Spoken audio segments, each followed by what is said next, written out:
Qué gusto que nos sigan en una transmisión más de Democracia en Pantalla. Tenemos el gusto de contar con la participación hoy de Marta Patricia Acevedo. Ella es profesora, pero sobre todo es defensora de los derechos en la Universidad Michoacana de San Nicolás de Hidalgo. Y pues nos da mucho gusto porque además ella le gusta seguir pues todas estas cuestiones del arte, de la hermenéutica, de la cultura y le damos la bienvenida. Bienvenida, Pati. Muchas gracias, Ramón. Muchas gracias por permitirme estar en este espacio y poder platicar, pues, de cosas que son interesantes para la cultura en general y, pues, para una fuerza muy importante que hay, que es esta cultura dentro del ámbito jurídico. Muchas gracias. Y pues, y justo, bueno, tú nos recomendaste esta serie que es maravillosa, espléndida, y creo que le viene muy bien al programa Goliat, que cumple su tercera temporada, pero en la segunda hay toda bueno, es un proceso electoral, una campaña de una candidata latina a alcaldesa. Pero bueno, ¿por qué te gustó esta serie, Pati? ¿Por qué no la recomiendas? Pues mira, Ramón, te platico que cuando estudié Derecho, cuando terminé de estudiar la maestría, quería yo trabajar con discursos. Y pues de ahí incursioné a la Facultad de Letras. Tuve mucha fortuna en encontrar buenos maestros que me pudieron conducir por un camino y ahí se hizo un híbrido, hice un híbrido del derecho con las letras y terminé siendo un doctorado en derecho, luego otro doctorado que culminaba mis conocimientos en letras. Estos dos los he juntado para trabajar semiótica jurídica y lo que hago es pues trabajar desde los derechos culturales y humanos cualquier texto que se presente, ya sea fotografía, de mis gustos muy grandes, pues está el graffiti, todo el arte urbano. Pero las series en general me gustan mucho, estas que son cortas, no soy muy buena para textos de largo aliento, esas que son cortas me gustan mucho porque tienen un formato de introducción, clima y desenlace, que es exactamente lo que vemos en Goliat, temporada 1, 2 y 3. Y esta temporada 2 tiene pues todo el problema o la problemática de la serie. La primera temporada es una introducción muy agradable, pues muy taquillera. Y con todo y ello sí tiene esta parte jurídica en donde diríamos nosotros que John Rawls le apostaba al realismo jurídico. Y eso es lo que vemos nosotros en la serie. Vemos cosas que salen del texto normal, rosado, del romanticismo que existía. Vemos un antihéroe que es un abogado y vemos la problemática, la realidad que se presenta o que se pueden presentar en las elecciones.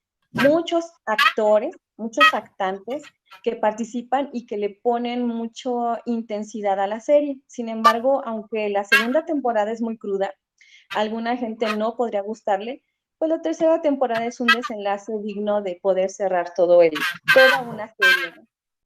Es cierto, es cierto. La segunda temporada, sin spoilear, sí te deja como una sensación de injusticia, ¿no? Como de triunfo del mal, pero, pero bueno, efectivamente, la construcción de este antihéroe que lo hace maravillosamente bien Billy Bob Thornton, que hace a Billy McBride, que es un abogado decadente, bueno, pues sí, podemos decir, alcohólico, pues ha fracasado al menos en sus proyectos, o sea, tanto familiar, se ha divorciado, como en su proyecto profesional. Y en esa primera temporada sale ex socio que es su antagonista, sale en la tercera también. Y en la segunda, más bien, se enfrasca en este asunto de la defensa de un joven que es latino. La candidata Marisol Silva es también latina, lo toma un poco como bandera, pero después poco a poco nos enteramos que detrás hay una tremenda conspiración en la que está involucrado un cártel de drogas. Y bueno, pues justo los temas que hoy nos preocupan en la democracia, ¿no? Cuando el dinero sucio se involucra en las campañas y Billy va a ser pues eso, la víctima de este juego político en el que está metido un montón de gente, un gran, ¿cómo se dice? pues eso, un señor que se dedica a lo inmobiliario, ¿no? En la ciudad en ese lugar. Y la trama es sumamente interesante. Sí, nosotros podemos pensar que el abogado en realidad pues se retrata, como tú bien lo dices, como un antihéroe muy propio de los 80 en adelante, cuando veíamos pues tortugas ninja que eran híbridos, ¿no? Muy culturalizados entre mascotas y antihéroes, pero con una debilidad pues por la pizza, por ejemplo. Y aquí encontramos a Billy McBride, que en realidad es el personaje, que sí está muy bien interpretado por el actor, pero dejando a un lado el actor, el personaje, pues su debilidad es el alcohol, lo que lo hace tremendamente humano. Y cada uno de los personajes que están ahí, pues realmente tienen una debilidad, ¿no? Están reasignando sus papeles en la vida. En la primera temporada él se enfrenta a una transnacional, en términos generales. En la segunda temporada se enfrenta a poderes fácticos y políticos corruptos. Y en la tercera temporada, pues a órganos de poder. Lo cual en cada una, pues no en todas gana, en alguna, ni gana todo ni pierde todo, como en una vida común y corriente. Y bueno, pues ya al final te comentaré los intertextos que por ahí pude ver para recomendarle a la gente que vea aquí si es que les interesa un poco de esto, de cómo son las cosas democráticas y cómo es que efectivamente en la segunda temporada se presenta pues algo típico que sucede en todos los lugares, sobre todo propio del derecho. Un litigio se va a sentar sus ciernes en las cosas en dos puntos, ¿no? En dos perspectivas. Más allá de cuál es la buena y cuál es la mala, hay dos perspectivas que piensan que les corresponde un derecho. Y en esto se sienta también todo texto, ya sea desde un cuento infantil hasta una serie. Y esta serie sienta sus reales en dicotomías. En efecto, la candidata que es Marisol Silva es una mujer que es prácticamente, no lo dicen explícitamente, pero pertenece a los demócratas. Ella es una latina inmigrante de bajos recursos y que proviene de una casa hogar. Pero encontramos la dicotomía, ella se enfrenta hacia una alianza, una aparente alianza, porque las apariencias son muy importantes en esta serie, sobre todo en esta segunda temporada, donde la política vive de muchas apariencias. Se enfrenta esta mujer con este varón, que es una dicotomía, que es Billy McBride, que es el abogado.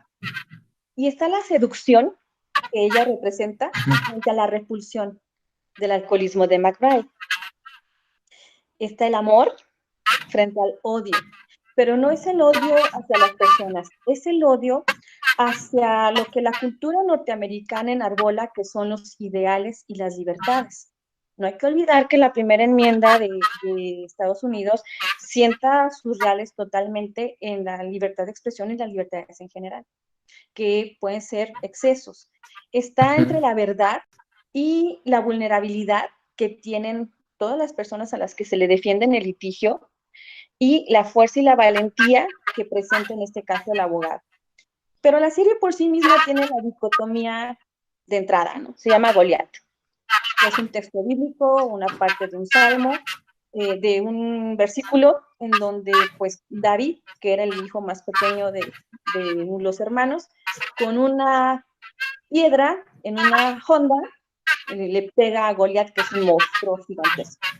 Y Goliat es pues todas las perversiones, los bajos instintos, la corrupción, la antidemocracia, los antivalores que nosotros podemos representar en todo momento o en algún momento.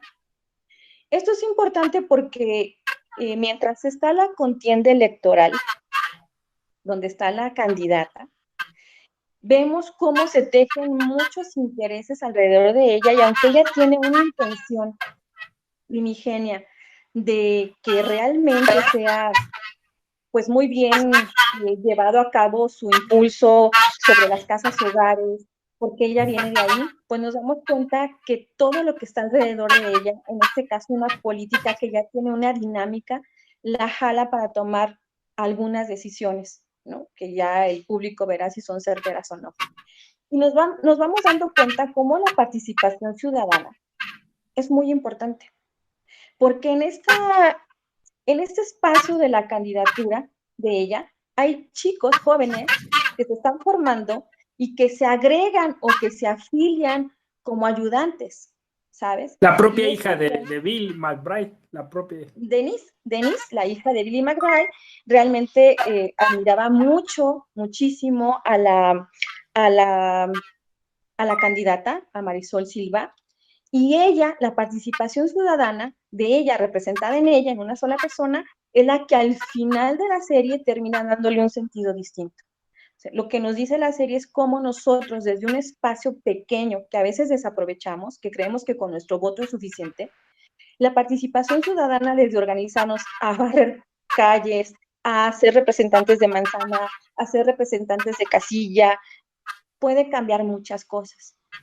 Y eso no lo valoramos. Entonces, esta serie da un mensaje muy interesante sobre cómo se pueden componer los poderes que tienen ya mucho tiempo, muy acendrados y muy empoderados, y cómo es que la voluntad de una persona con esta valentía puede avanzar bastante para poder enfrentar y desenmascarar algo, ¿no? Que se considera que está violentando un derecho, el derecho de elegir, que es muy importante. Sí, y fíjate, bueno, recordar, no lo hemos dicho, que la coprotagonista, que es Marisol Silva, la hace Ana de la Reguera, que es una actriz mexicana, y que bueno, pues ahí también pues vemos cómo ha incursionado en ese aspecto, en las series y el cine norteamericano, y de alguna forma, pues esta segunda temporada, también la tercera un poquito, habla sobre la mexicaneidad, sobre los latinos, sobre los migrantes que están allá, sobre las dificultades o logros que han tenido de alguna forma, y me quedo con esto de los personajes femeninos, porque si bien, o sea, la trama gira en torno a este abogado, como dices tú, Goliat, o sea, la idea de la serie es de que pues esto es un abogado que vive en un motel, enfrenta a grandes transnacionales, ¿no? Pero me quedo con estos tres personajes femeninos que le asisten a él, ¿no? Una asistente legal que fue su ex clienta y que, bueno, pues se dedica al parecer a la prostitución en en la primera temporada. Luego, una abogada que apenas se recibió y que se dedica a la venta de inmuebles, y luego una señora que incorporan ellas, ¿no? La traen para ayudar y que resulta también determinante porque es muy trabajadora y revisa todos los documentos cuando los sepultan entre documentos. Quizá la otra que hay que destacar es la jueza de la segunda temporada, porque en la primera es un juez, y como esta jueza, que es muy rígida, muy estricta, termina de alguna forma haciendo una especie de, pues eso, de, no sé, maximización de la jueza que dice que ella no puede hacer más, quisiera hacer más, pero solo si le traen las cosas, solo si está el caso, solo si está en el expediente. Y estas cuestiones son muy interesantes de esos personajes femeninos. Sí, mira, definitivamente un análisis desde la perspectiva de género, la serie no la aguanta, con todo respeto. Sí, no, es muy complicado. Porque pues sí refuerza mucho, estas mujeres son ayudantes y sí refuerza mucho un papel de labor, de asistencia, pero crecen. O sea, lo importante aquí es que crecen bastante. Hay que tener claro que el antihéroe es el abogado y que la heroína es la hija. Y si teniendo ya eso claro y muy sopesado, podemos nosotros decir que estas mujeres le asisten y le ayudan a organizar ciertas cosas, pero además llega un momento en que, en que nadie le discute al abogado cuánto bebe o cómo llega a las audiencias o en qué condiciones llega, porque tiene una sagacidad muy importante. Y hay que decirlo que entre las nuevas carreras o las nuevas herramientas que les debemos dar a los alumnos está la capacidad de la investigación de campo, la etnografía.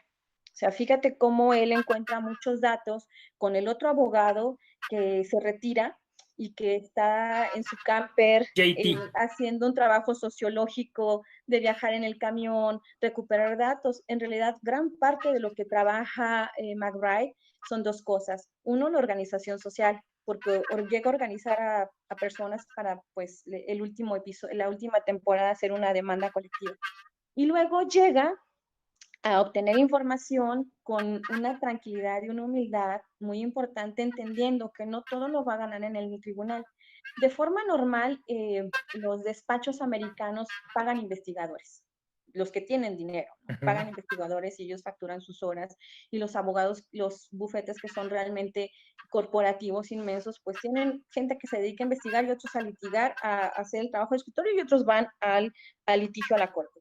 En este caso, él es un abogado muy completo que hace escritorio, litigio, investigación, y pues realmente al meterse en estas dinámicas, en la dinámica de la segunda temporada, pues casi pierde la vida, porque en efecto llega pues a la frontera mexicana, está en un lado de México y vive pues, la parte más cruda de lo que él se pudo imaginar. Primero no supo cómo llegó, pero además no sabe cómo enfrentar, bajo qué lógica puede salir de un lugar que no conoce. Y nos damos cuenta la limitación que tiene un norteamericano que espera una generalización o algo, aunque bueno, podemos entender que este abogado, al ser un antihéroe, pues se adapta a todo, pero no, nos damos cuenta que nuestros connacionales tienen mucho ingenio y, y bueno, bajo esas líneas de mando que se pueden dar en estos poderes fácticos, hay siempre huecos de lo que se puede presentar. Evidentemente, una serie siempre va a tener ciertos estereotipos de la cultura mexicana y de la cultura norteamericana, porque es necesario. Lo que es evidente es que cuando se habla del cruce de la frontera, pues ese cruce de la frontera representa a toda América Latina. Y bueno, eso es, en un análisis cultural, pues da para mucho. Sin embargo, pienso que los valores de la libertad, del bien común, de la organización social, de la civilidad y de la participación electoral quedan más que claros, que si se llevan a cabo se puede lograr. Y yo siempre he dicho que las series, bueno, y algunas parecen novelas, pero esta serie por su diseño pues prácticamente es un cuento, y es un cuento bien contado, me parece a mí. Sí, la verdad es que te atrapa, tiene, como tú lo dijiste, tiene un excelente manejo de los roles y de los personajes. O sea, son casi dramáticos, o sea, se van identificando muy bien, van asumiendo una función en la historia. Entonces la historia se cuenta muy bien justo por esta serie de personajes, y cada uno pues va teniendo sus historias, ¿no? En la primera temporada las abogadas del bufete, ¿no? En la segunda temporada como el dueño de los hacendados, los jefes de la reserva que manejan pues, como esta cuestión chamánica y de drogas. O sea, hay muchísimos personajes, está muy interesante. Hay dos cosas que me llamaron la atención. Una, me recordó mucho esa película de Veredicto de Sidney Lumet con Paul Newman, que hace también a un abogado, un antihéroe y que es un abogado borracho. Conecta mucho con esto. Y la otra, la preocupación constante de los norteamericanos, sobre todo en la segunda temporada de Goliat, con que se les infiltre a alguien, ¿no? Que me recordó obviamente esta película que se llamaba, bueno, El embajador del miedo le pusieron, ¿no? De Manchurian Candidate, y que trata sobre películas donde alguien manipula a un candidato para llevarlo luego a la presidencia y de ahí que operen los intereses, que justo ese miedo que tenía la democracia norteamericana, me parece, se materializó con Trump. O sea, al final, a Trump lo fueron preparando desde los años 80 para hacerlo presidente. Y entonces sale a relucir un poquito de eso en Goliat, porque parece que a Marisol Silva la estaban preparando para eso, ¿no? Para que abriera los puertos y permitiera pues el tránsito de las drogas y estas cosas. Entonces también trata de refilón ese Y de tema. toda una red de corrupción en todos los sentidos, ¿no? Porque al Sí, final claro. te das cuenta que cada temporada, pues, la segunda es muy fuerte y a lo mejor mucha gente en la segunda va a decir, ah, ya no quiero ver esto, porque es el clímax. Yo siempre digo que hay cosas muy sencillas que se pueden platicar muy bien, como cuando tenías taller de lectura y redacción en la secundaria y veías introducción, clímax y desenlace. Y exactamente es lo mismo Goliat, ¿no? Una serie con una estructura muy sencilla que, aunque tiene diacronías, es decir, avanza en el tiempo y regresa, sí logra tener el hilo conductor con mucha humildad, pero es muy pretenciosa con estos roles de la diversidad, ¿no? Porque los toca a todos. Y Sí. respecto a la participación de los candidatos, pues yo te decía que en realidad es una serie que tiene una mujer que se puede manejar, lo cual en un mundo de hombres. Y el único poder que tiene esta mujer en este mundo de hombres, pues es la seducción. Entonces vuelven a encasillar a la mujer en este papel de seductora, Seductora. ajá. Pero algo que me gusta mucho es que a la actriz no le arreglaron la cara demasiado. Es decir, sigue teniendo una nariz aguileña, sigue teniendo arrugas en la frente, no la dejan como un lienzo, que sí es el caso de las abogadas que estaban, por ejemplo, la ex esposa de McBride, es una mujer con las arrugas muy bien puestas o muy bien marcadas en el maquillaje como para demostrar cierta edad, pero denotar cierto tipo de clase, ¿no? Incluso ella se va a vivir a Europa, a Inglaterra, no se va a Canadá, ¿no? O sea, en fin, es un asunto de clase. Entonces, estas mujeres que participan ahí, pues claro que siguen teniendo estos estereotipos, pero también la imagen de la cantante, de Marisol Silva, es una mujer con una cara dulce, ¿no? Con una cara bastante dulce, que si tú la ves no está sexualizada, solamente nos damos cuenta porque forman parte de sus secretos. Y ahí es donde la explotación de esta imagen, pues es, desde el punto de vista del feminismo puro, pues no aguantaría, y desde la perspectiva de género, pues solamente se salvaría con la heroína.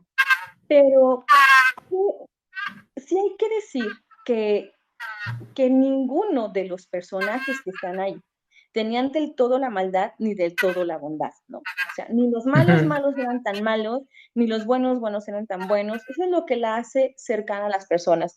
Habrá gente que se pueda identificar con cualquiera de los personajes, no en toda su vida, pero sí a lo mejor en un lapso de su vida, en donde todos hemos tenido a lo mejor roles que han sido certeros o no. Lo que me parece muy importante es que desde el ámbito de la educación y de la cultura ciudadana, nosotros fomentemos que si nosotros vemos este tipo de series, no nos quedemos con esta idea de, bueno, no se puede hacer nada, al contrario, es una invitación para que las personas puedan organizarse desde asociaciones civiles que no salgan solamente en el momento de las elecciones, sino que estén de forma permanente. Y fomentar nuestros observatorios ciudadanos, no como un asunto de revisión, sino de una rendición de cuentas que sea fluida. Que esto sí lo hace mucho, pues Estados Unidos, ahorita que ya hablaba sobre la vigilancia y la gente que se puede meter y la que no se puede meter, pues en cierta medida la misma serie denuncia su propia participación en esta superconspiración, ¿no? Es algo muy interesante, que no es la primera vez que lo hacen, pero sí lo admiten y sí lo hacen de una forma pues natural, entendiendo, dejando a ambos países o a ambos lados de esta frontera ideológica mal parados o bien parados al mismo tiempo. Y encontrando gente con muchos valores, o porque, bueno, cuando hablabas de ese chamán, hay un momento en el que pues ellos representan a una tribu india, con esos conocimientos del manejo de las sustancias que eran alucinógenas. Entonces, pues ya no estamos hablando ni de cannabis, ni de cocaína, estamos hablando de sustancias naturales que él en su mortero iba preparando, ¿no? Para poder tener la cantidad exacta.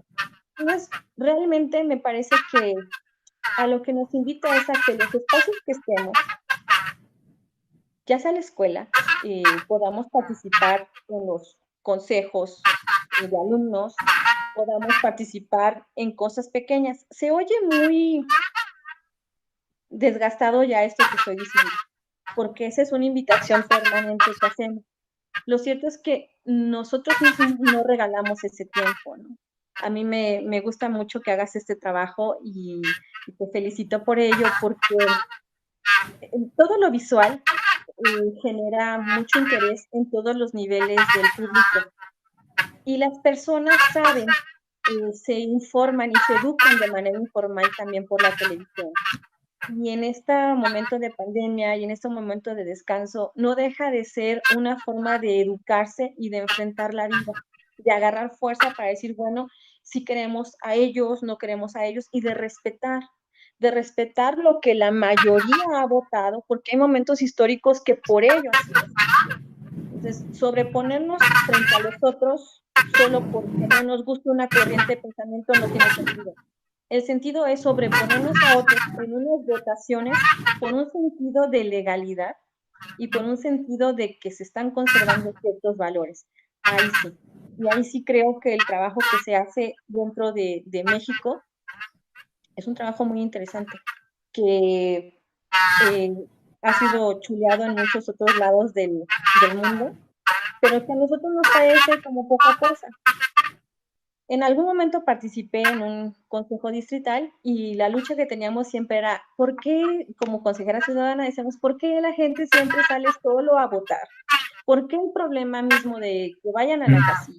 ¿Por qué no quieren regalar un domingo?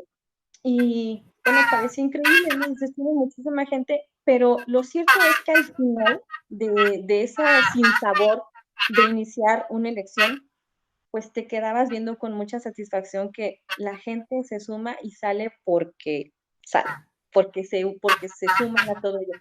Es un trabajo que entre elección y elección se hace de forma permanente, se tiene que hacer, y ahí tenemos que seguir con esta cultura democrática. Sí, sí, es cierto, y de hecho creo que poco la serie invita también a ello, ¿no? Muchas veces en la segunda temporada vemos estos espacios, como decías tú, donde de inclusión, donde pues, la candidata intentaba integrar a más personas y se ve que no es un asunto solo del día de las elecciones, sino había una organización ciudadana mucho más fuerte, más poderosa, más comunitaria, barrial incluso, ¿no? Se va viendo a lo largo de la segunda temporada y llama la atención como Billy McBride al final, si bien le dice a ella que pues cargará en su conciencia con la muerte de este joven, pero respeta el triunfo democrático, o sea, le dice, te respeto, felicidades, alcaldesa, o sea, y deseo que hagas bien tu trabajo, te voy a estar vigilando, ¿no? Y sé que, o sea, hiciste cosas muy malas ahí en la fiesta donde celebra que ganó el triunfo, se ve ahí al malvado ese que lo quiso matar en México. Y sin embargo, o sea, él respeta el triunfo y se va a su casa y por eso en la tercera temporada todavía Marisol Silva sigue gobernando, ¿no? Entonces creo que es un muy buen mensaje el que nos das, Pati, de seguir Sí, pues, siempre vigilantes. sí, de verdad que cuando nosotros vemos películas así como tú recordaste estas dos, yo puedo decir y quisiera recomendar una película infantil que me acordé mucho cuando vi ahora la tercera serie, que es la película de Rango. Es una película infantil Sí, claro. que para pues los papás y los niños viene bien cómo es que se van colocando y cómo es que llegan, así como hay espacios en donde se quiere, todos quieren gobernar, hay espacios en donde nadie quiere. Nadie quiere por distintos, porque se tiene temor, por lo que sea. Fíjate, alguna cosa muy peculiar que sucede en mi universidad, en mi facultad de letras nadie quiere ser director, porque están investigando, y en mi facultad de derecho todos quieren. Entonces, es un asunto cultural en donde alguien tiene que asumirlo y quien termina asumiéndolo dice, ok, voy, pero me tienen que ayudar porque yo solo no puedo, porque yo sola no puedo. Y ahí te das cuenta cómo es que pues los espacios políticos consumen mucho, sobre todo de conformidad a los estudios, a los mexicanos, ¿no? En América Latina en general, un político mexicano trabaja mucho. Ella, pues sí, por supuesto que le dijo McBride que ojalá lo hiciera bien, porque pues eso es lo que un americano espera, espera rendición de cuentas, espera transparencia, espera una veaz data, espera un gobierno abierto, muy impulsado por Barack Obama, que lo espera de forma normal. Vamos, no me estás haciendo un favor, es lo que te toca. O sea, ya lo hiciste, esto es lo que te toca. Y ahí me parece que coincido contigo, que ese es otro de los mensajes importantes que son muy valorados, ¿no? El respeto de la libertad del otro a tomar una decisión. Pues excelente charla. Creo que con eso nos podemos despedir. O sea, eso es la democracia, respetar a los demás y bueno, pues igual respetar el tiempo de los demás y ya no quiero abusar de ello y por eso te agradezco mucho, Pati, te deseo mucho éxito, mucha suerte en todos estos proyectos, tanto académicos como de defensoría que tienes y pues esperamos tener otra charla en breve contigo. Gracias por todo. Muchas gracias por todo. Buenas tardes. Pues esto es Democracia en Pantalla. Yo soy José Ramón Narváez. Democratiza lo que miras, dale inclusión a tu emoción. Nos vemos a la próxima.